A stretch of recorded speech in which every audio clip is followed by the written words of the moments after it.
Assalamualaikum warahmatullahi wabarakatuh. Selamat pagi anak-anakku semuanya. Apa kabar kalian semua? Semoga selalu dalam lindungan Allah Subhanahu wa taala ya. Amin. Alhamdulillah senang rasanya bisa kembali aktif di KBM di tahun ajaran baru. Ya meskipun kondisinya kita belum bisa tatap muka secara langsung di sekolah, tapi saya bangga dengan kalian karena kalian mampu melaksanakan pembelajaran daring dengan baik. Dan selamat untuk kalian juga karena kalian telah menjadi siswa-siswi SMP Tegamal Alah kelas 9. Oke, jadi saya mohon kerjasamanya kembali di kelas 9 ini. Semoga pembelajaran kita bisa berjalan dengan efektif ya. Baik, untuk pertemuan IPA pada pertama kali hari ini kita membahas tentang sistem reproduksi. Sebelum kita belajar, mari sama-sama kita ucapkan basmalah, bismillahirrahmanirrahim. Nah, sebagai awalan juga ya, saya mau menyampaikan nih bahwasanya kita mempelajari materi ini semata untuk karena bagian dari ilmu pengetahuan ya, jadi bukan untuk maksud tertentu. Dan di satu sisi kita juga sebagai makhluk bisa melihat betapa indahnya, betapa maha sempurnanya Allah dalam menciptakan makhluk. Ya, oke, baik saya langsung mulai. Apa itu reproduksi? Reproduksi itu adalah suatu proses biologi di mana suatu individu organisme baru diproduksi atau dilahirkan. Nah, reproduksi sendiri itu terbagi menjadi dua, secara seksual dan secara seksual. Bedanya kalau secara seksual ada dua individu, ada dua induk, jantan dan betina. Kalau aseksual hanya satu induk. Nah, apa sajakah yang termasuk ke dalam sistem reproduksi? Organ apa saja? Karena kita ada dua jenis, laki-laki dan perempuan, otomatis organ yang masuk di dalamnya juga berbeda. Saya bahas dulu dari yang pertama, jenis laki-laki atau pria. Ini adalah gambarnya. Dari organ-organ yang masuk ke dalam kelompok sistem reproduksi pria, ada penis, ada testis, ada skrotum, ada epididymis, ada kelenjar bulboretral, ada kelenjar prostat, ada vesicula seminalis, ada vas deferens. Kita lihat fungsinya ya. Pertama adalah penis. Penis itu adalah alat kopulasi untuk melakukan perkawinan, ya. Kedua, ada skrotum. Apa itu skrotum? Adalah kantung testis atau kantung buah zakar yang fungsinya untuk melindungi testis dan juga mengatur suhu yang cocok untuk perkembangan sperma. Adapun testis itu sendiri adalah tempat menghasilkannya sel kelamin jantan atau sperma dan juga tempat terproduksinya hormon reproduksi pria. Nah, testis sendiri dibagi menjadi 3 bagian. Ada tubulus seminiferus, sel Sertoli, sama sel Leydig. Tubulus seminiferus ini berupa saluran yang sebagai tempat pembentukan sel sperma itu sendiri. Kalau sel Sertoli fungsinya untuk menyediakan makanan bagi sperma, sedangkan sel Leydig untuk menghasilkan hormon testosteron. Kemudian ada ductus epididymis, yang mana ductus epididymis ini? Ini testis, ini ductus epididymis. Fungsinya sebagai tempat pematangan dan penyimpanan sementara sperma. Kemudian ada vas deferens, fungsinya untuk mengangkut sperma matang dari epididymis ke vesicula seminalis. Epididymis, ada vas deferens, kemudian ada vesicula seminalis, gitu ya. Nah, ini yang saya sedikit bahas lagi dari tubulus seminiferus, ada di mana tadi dia? Adanya di testis. Tubulus seminiferus ini bentuknya seperti benang-benang, di mana kalau benang-benang tersebut kita potong, kemudian kita lihat bagian dalam dari benang tersebut, itu ada kumpulan bahkan jutaan sel calon sel sperma, ya. Jadi selnya awalnya itu adalah bentuknya bulat seperti ini, kemudian terjadi pematangan sampai akhirnya terbentuk sel yang memiliki ekor seperti ini, gitu ya. Ini namanya spermatogenesis, pembentukan sel sperma. Nah, kemudian ada organ berikutnya dalam sistem reproduksi pria adalah vesicula seminalis yang fungsinya untuk menghasilkan cairan semen atau yang biasa kita kenal dengan air mani. Kemudian ada kelenjar prostat untuk menghasilkan cairan yang banyak mengandung enzim dan juga nutrisi bagi sperma. Berikutnya ada lagi kelenjar Cowper. Ini untuk menghasilkan cairan yang bersifat basah. Lanjut, ada uretra. Nah, uretra ini adalah saluran dari dua sumber. Kalau misalnya dia menyalurkan air urin, berarti otomatis urin tersebut dihasilkan atau dikeluarkan dari kantung kemih melalui uretra, kemudian berakhir di penis. Nah, kalau yang keluar adalah cairan semen atau air mani tadi, berarti keluarnya dari vesicula seminalis, kemudian cairan semennya melalui uretra, dan berakhir di penis ya. Nah, jadi kalau kita lihat arah perjalanan sel sperma, awalnya terbentuk di tubulus seminiferus yang ada di testis tadi, kemudian terjadi pematangan di epididymis, kemudian lanjut masuk melalui saluran vas deferens, masuk ke vesicula seminalis. Di sini baru dia menjadi satu dengan cairan semen tadi ya, air mani, dan juga ada enzim dari kelenjar prostat, ada cairan bersifat basah dari kelenjar Cowper. Kemudian jika akan terjadi ejakulasi, dia akan langsung menuju uretra dan keluar melalui penis gitu ya. Lanjut, ini sistem reproduksi wanita lebih simpel daripada laki-laki. Ini adalah gambarannya sistem reproduksi wanita. Ya, ada ovarium, tempat memproduksinya sel telur atau ovum. Ini ovarium. Ada dua ovarium, laki-laki juga sama, ada dua testis. Setelah ovarium, ada infundibulum yang fungsinya menangkap sel telur ketika terjadi ovulasi. Apa itu ovulasi? Silakan dibaca di buku paketnya ya.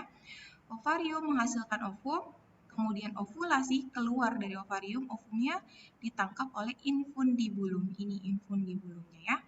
Kemudian masuk ke tuba falopii atau nama lainnya ovidum. Ya, menyalurkan sel telur dari ovarium menuju uterus atau rahim. Dan juga tuba falopii ini adalah tempat terjadinya pembuahan atau fertilisasi, yaitu bergabungnya sel sperma dengan ovum. Nah, di sini nih terjadi pembuahan atau fertilisasi. Kalau hasil pembuahan tadi menjadi zigot atau calon bayi, maka dia akan jalan-jalan sampai akhirnya menuju ke rahim. Nah, disinilah rahim atau uterus sebagai tempat tumbuh dan berkembangnya embrio hingga kemudian terbentuklah bayi. Ya. Kemudian ada serviks, leher rahim. Ini adalah pintu yang menghubungkan antara vagina dengan rahim, serviks. Kemudian ada vagina, yaitu tempat kopulasi dan juga tempat lahirnya bayi. Gitu. Ini vagina. Lanjut. Nah, fertilisasi atau pembuahan adalah pertemuan sel kelamin jantan, sperma, dan sel kelamin betina ya. Ini proses pembentukan atau proses fertilisasi nih, fertilisasinya yang ini. Kemudian kalau dia bertemu dan berhasil terjadi penggabungan dua sel, akan terbentuklah zigot. Kemudian zigot tersebut akan mengalami pembelahan-pembelahan sampai akhirnya terbentuk morula. Nah, kemudian kalau morula tersebut bagian tengahnya mengalami lubang, pembolongan, maka akan terbentuk blastula. Nah, yang terakhir terjadi gastrula. Ini ada pada ayat surat Al-Mu'minun ayat 12 sampai 15, bisa kalian baca kembali dari Al-Qur'an. Nah, ini apa bedanya blastula dengan gastrula? Kalau blastula itu terjadi blastosol atau lubang ya yang di tengah. Nah, kalau gastrula sudah terbentuk diferensiasi dari masing-masing sel, misalnya ada bagian endoderm, ada bagian ektoderm, ada bagian mesoderm yang nanti masing-masing akan tumbuh menjadi calon-calon organ berikutnya. Ya, di sini ada saya jelaskan, di buku kalian juga sudah ada, tinggal kalian baca. Nah, bagaimanakah tahap pertumbuhan bayi atau janin di dalam kandungan? Awalnya tadi ya zigot, ini fertilisasi. Setelah bergabung dia namanya zigot. Zigot bertumbuh menjadi embrio. Embrio itu yang tadi, ini tahapan embrio namanya. Sampai kemudian akhirnya jadi janin. Kalau sudah terbentuk seperti manusia sempurna walaupun ukurannya kecil, ini baru dinamakan bayi. Oke. Nah, selama di dalam kandungan, kita ternyata dilindungi oleh membran-membran embrio. Ada apa saja? Ada chorion, ada amnion, ada allantois, ada yolk sac. Ya, ini tidak akan saya bahas secara jelas, tapi bisa kalian baca di buku kalian. Oke, fungsi-fungsi dari masing-masing membran embrio. Lanjut, pertumbuhan dan perkembangan manusia.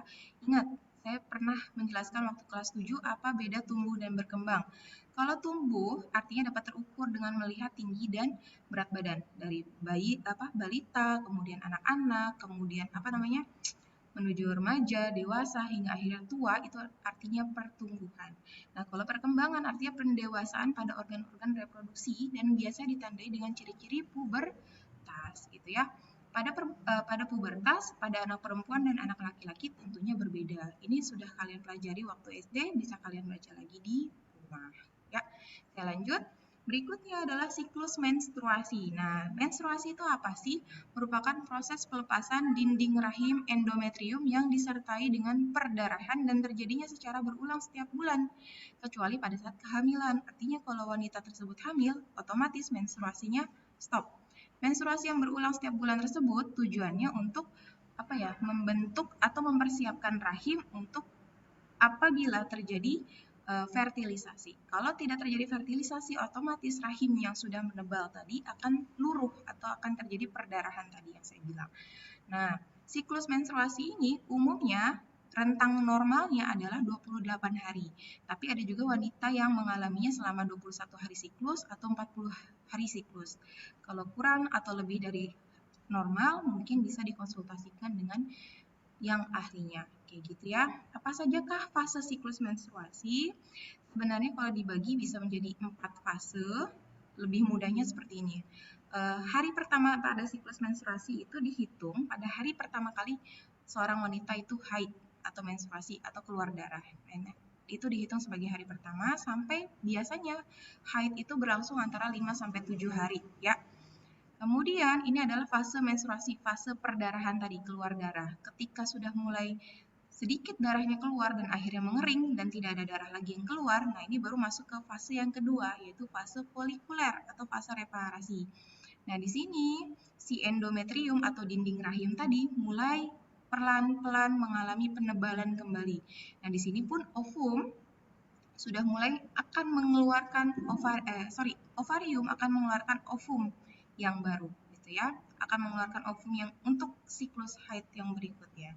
Nah, ini berlangsung sekitar 6 sampai 10 hari, ini 1 sampai 5, 6 sampai 10. Lanjut yang berikutnya di fase yang ketiga adalah fase fertil atau fase subur. Nah, ini biasanya untuk wanita yang sudah menikah dan ingin segera memiliki keturunan, biasanya memanfaatkan fase fertil ini untuk hubungan dengan suaminya sehingga diharapkan besar kemungkinannya untuk mendapatkan keturunan atau hamil.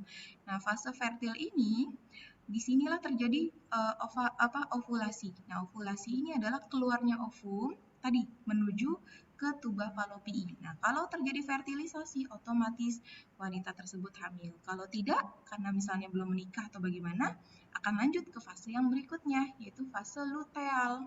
Ya, fase luteal ini karena si ovumnya tidak dibuahi, otomatis dia akan terjadi penurunan hormon yang menyebabkan si endometrium yang awalnya mulai menebal untuk mempersiapkan kehamilan, karena tidak terjadi kehamilan, otomatis dia akan luruh kembali. Ya, nah luruh kembali sampai akhirnya nanti masuk lagi ke fase menstruasi seperti itu ya. Nah, adapun kelainan dan penyakit pada sistem reproduksi manusia itu semua bisa kalian baca di buku, ada 5 jenis. 3 diantaranya disebabkan oleh bakteri. Satu contohnya ini adalah herpes simplex, disebabkan oleh virus. Yang satu lagi, nah ini umum penyakit pada wanita ya, kandidiasis atau penyakit keputihan gitu ya. Ini bisa bersifat normal ataupun bisa bersifat berlebihan kalau ada ciri-ciri yang membahayakan seperti itu. Nah, sedikit dari saya sebagai akhiran, suatu pengingat ya buat kita semua, dan janganlah kamu mendekati zina karena zina itu sungguh perbuatan yang keji dan suatu jalan yang buruk. Ada cara yang halal untuk bisa mendapatkan jodoh yang terbaik. Oke? Mungkin sekian dari saya, sedikit informasi dari saya. Lebihnya bisa kalian baca dari buku kalian. Apabila ada kesalahan dari penyampaian saya, mohon dimaafkan dan sampai jumpa di pertemuan berikutnya. Jangan lupa dibaca bukunya dan dikerjakan latihan soalnya. Oke? Terima kasih.